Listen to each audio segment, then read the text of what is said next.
तोहरो मारवा बाबा सोझेरे किरनिया सुंदर बरा जैतो कुम्हलाई है।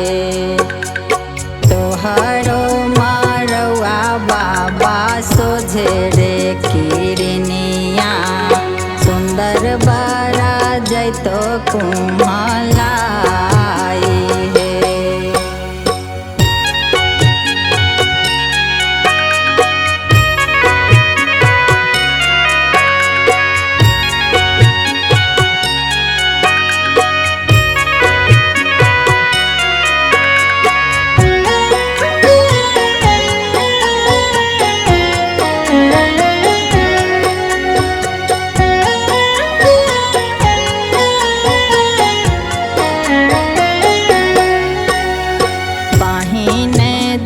कहिते बेटी तनुआ तान तियौ बेली फूल दितियौ मेढ़ाई गे।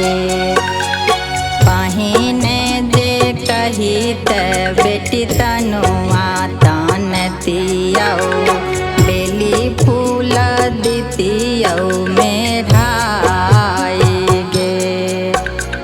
मरबा के कोने कोने झालरी लगतियौ छतबा दितियौ लगाई गे।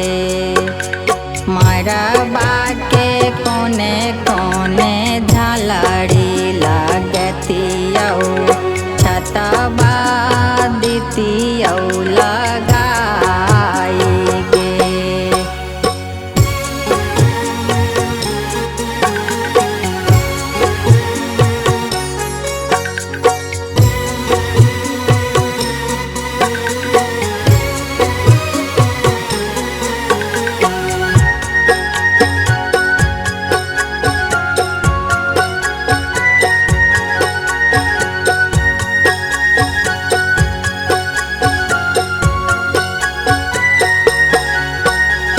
काहे लागी आहो बाबा तनुआ तानैब काहे लागी बेली फूल मेढ़ाई है।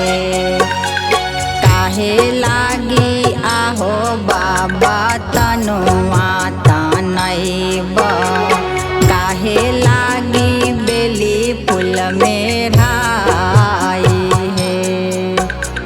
जंघिया बैठाए बाबा धिया दाना कलहो बेटी के कलहो पराई है।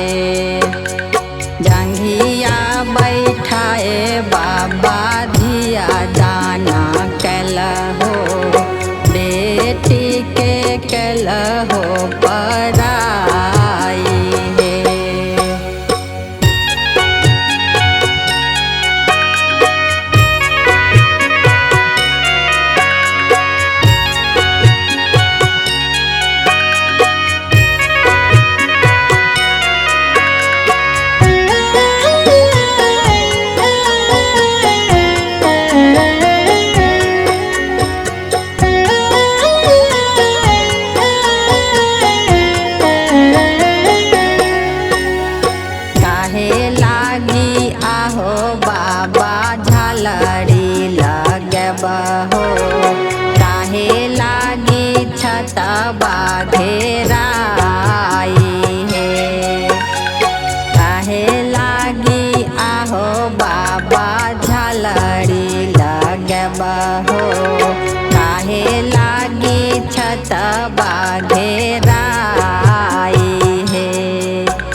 बे